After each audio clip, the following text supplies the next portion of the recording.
Ever watch one of those cooking competition shows? I do. They start off with an easy challenge, like cook a steak. Sounds simple enough, right? Then they start throwing in the constraints. Oh, by the way, you have to cook it in less than 20 minutes. Okay, no problem. I'll just crank up the heat on my oven. Oh, and you can't use the oven. You're cooking with a magnifying glass and the sun. Oh, And we're blindfolding you. Okay, great. Doing board layout is kind of like that too sometimes. It starts out all easy sounding. Connect up all the nets with some metal and you're fin. Oh, and these nets have to be the same exact length. Okay, just a few more trombones and by the way, these DDR nets can't have any vias. Yeah. Hi, I'm Amelia Dalton, host of Chalk Talk. Today, my guest is Jim Martens from Mentor Graphics Pads Group, and we're going to talk about how to handle those heavily constrained designs. You know, the ones you guys are faced with every day. Before we get started, I want to remind everyone that you can click on that Download Now button below your player. There you can download a free white paper that further expands on this topic. Welcome, Jim. Thank you so much for joining me today. Well, thank you for inviting me. Okay, so design would be pretty easy if we didn't have constraints, right? That's true. We'd throw down some FR4 traces and everybody would be happy. But at least in all of the designs that I've ever worked on, we've got constraints that we have to meet, especially for things like timing. So we're going to talk about how to handle that in our board designs, right? Correct. Let's start with an overview of the topics we'll cover today. Fantastic. Let's go. We'll be talking mostly about high-speed constraints, how they are created, what challenges are associated with them, and how pads can help you overcome these challenges. Great, okay. We'll also take a look at how to create a PCB layout for electronic circuits that have a high percentage of high-speed signals. When you're dealing with high-speed signals, you have a lot of restrictions in making layout decisions. The old routing paradigm, connect point A with point B with the shortest path, no longer works in modern PCB designs. Right. So when we're talking about highly constrained PCB designs, we're talking about boards with a high percentage of high-speed signals. Nets on the PCB become signal propagation paths that can affect the quality of the signal directly. Sure. High-speed nets are nothing new, but what is new is that the number of constrained nets is getting bigger and bigger as electronic device technology evolves. The number of constrained nets on a board evolved from just a handful to now hundreds and even thousands. According to various surveys, the percentage of constrained nets ranges from 25 to 50%. Wow. Some reports indicate that some boards have up to 80% of nets that are now constrained. Really, 80%? And some of those constraints can be trickier than others, right, Jim? And the number just keeps going up. Wow. And it's not only the count that matters. As frequency of electronic devices increases, the constraints become tighter and harder to meet. Sure. On the other hand, the usage of fine-pitch and ultra-fine-pitch BGA and QFP devices from 0.2 to 1 millimeter makes modern PCBs denser, especially in the areas where fine-pitch devices are placed. This makes placement and routing pretty challenging, even without high-speed constraints. Sure. Bringing these two challenges together gives you a challenge of even greater magnitude. Yeah. Making bad layout decisions is very costly, so defining proper constraints during the early stages of the design cycle and then verifying constraints as the design process progresses is critical for getting your PCB design right the first time. Great, Jim. Just what I need, more challenge in my life. So the issue behind all of this is signal integrity, right? Correct. In one phrase, signal integrity requirements drive high-speed layout constraints. Okay. There are three main areas of concern or factors to consider when talking about signal integrity: signal quality, timing, and noise. Gotcha. For timing, will the signal reach destination or the receiver at the right time relative to the other signals? Sure. For quality, how will the signal look when it gets there? Will it preserve the monotonic curve shape? Could the signal shape be properly recognized by the receiver? And noise, will the signal be affected by other signals running nearby? Is it protected from noise generated in power planes or by external sources? Unwanted noise may affect both timing and signal quality. Sure. We consider pre-layout simulation analysis results as the primary data source for defining high-speed layout constraints. In some cases, you can use electronic device manufacturers' layout guidelines and/or reference designs, but there may be several problems with those sources. Constraints shown in guidelines may be too fuzzy or too strict for your particular design, and guidelines from different manufacturers may be out of sync and provide you with multiple choices. Okay. It may be okay to start defining your constraints using guidelines, but to be on the safe side, it would be better to verify those constraints using simulation and analysis tools. For example, in the TI design guide for DDR3, we can find routing rules for data bus signals. The optimal design and layout embodiment for the data lines would be all nets routed on the top layer, adjacent to solid, full ground planes, without any vias. Wait a second, Jim. When does that happen? No vias? Agreed. Never happens. And should the design or topology dictate the use of vias, what's the impact of each via? Sure. What about the added delays induced by vias? They must be taken into account with respect to trace length. On average, vias can add 8 to 20 picoseconds of propagation delays, depending highly on the size, parasitics, and number of layers they connect. That makes sense. Simulation and modeling high-performance interfaces is strongly recommended. It is important to mention that creating constraints is an iterative process. Now, Jim, my iterative process always includes coffee. Is that going to be included? Lots of it. For example, it's not uncommon for an electrical engineer to create initial constraints that are too restrictive from the layout placement and routing point of view. So the layout designer has to come back right away with requests to relax particular constraints. For example, a layout designer may say, hey, can I route this match length group with a tolerance of 10 mils? What if we can change the tolerance to 20 mils? Would that work? This may require resimulation of particular nets and then a comparison of the new results with the results from the previous simulations. The ability to store simulation results is very important. Yeah. Because creating and refining constraint definitions can be time-consuming tasks, it is very important to be able to reuse constraint definition sets that were created for your previous designs that are similar to your new design. PADS provides this opportunity. Gotcha. Okay, Jim, let's talk about these high-speed constraints in particular. Sure, let's talk about specific layout constraints for high-speed nets. We can divide these constraints into several categories and clarify which signal integrity requirements are translated into particular constraints. The first type of constraint is a trace length constraint.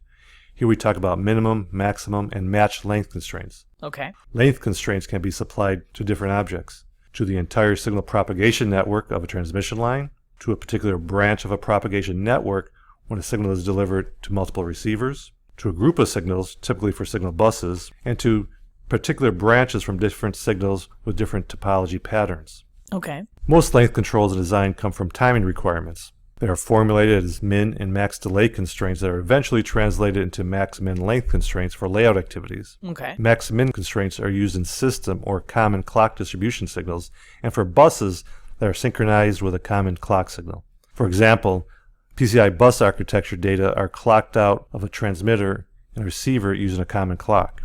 To be sure that data does not arrive too early or too late, you need to create a max-min length constraint for the signals of this bus.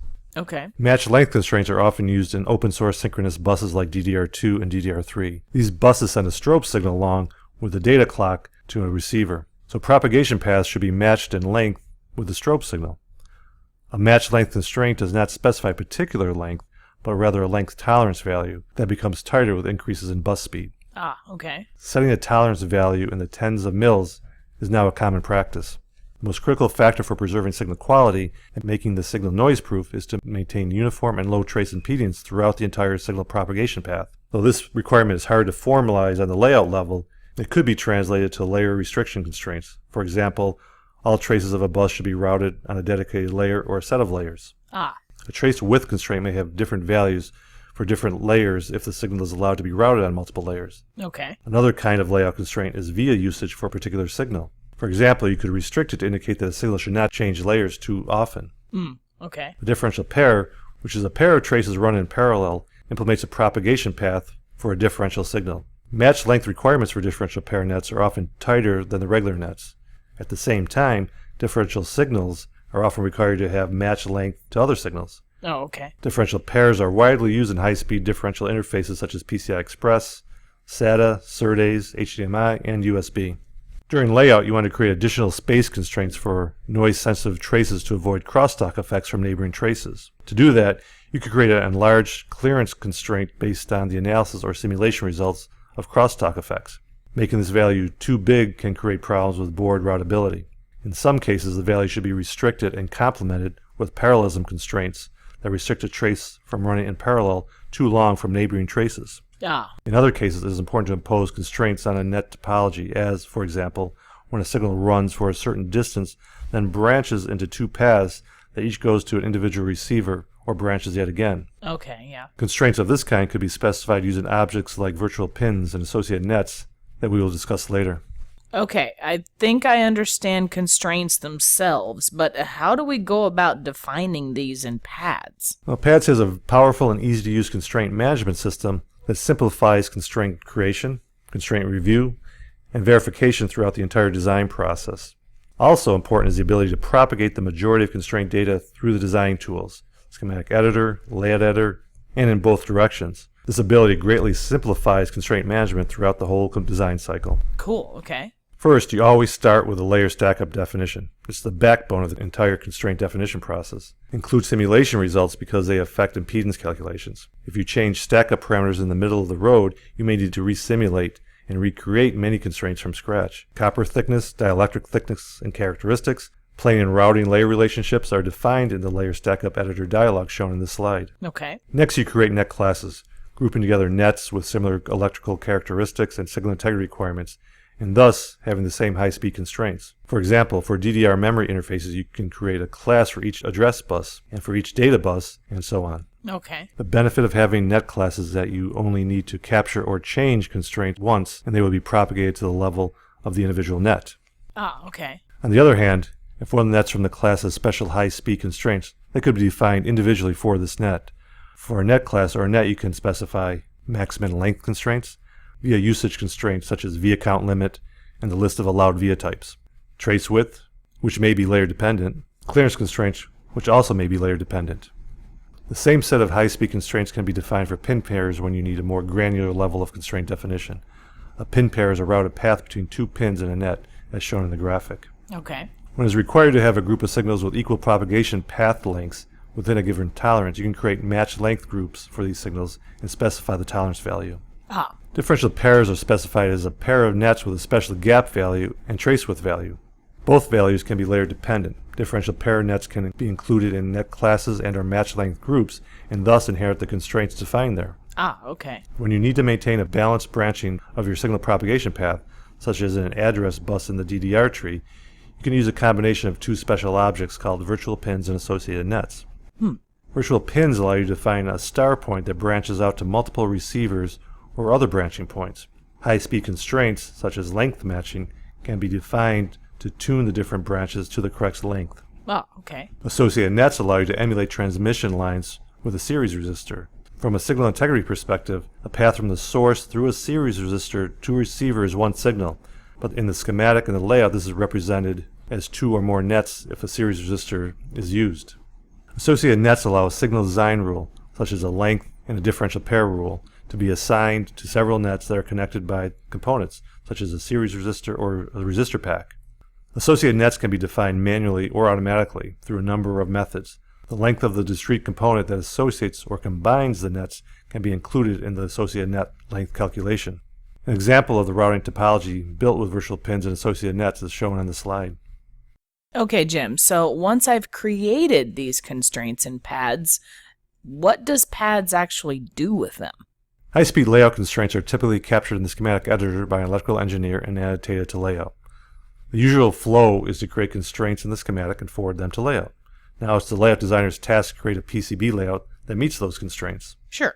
Alternatively, constraints can be created and modified in layout and back annotated to the schematic.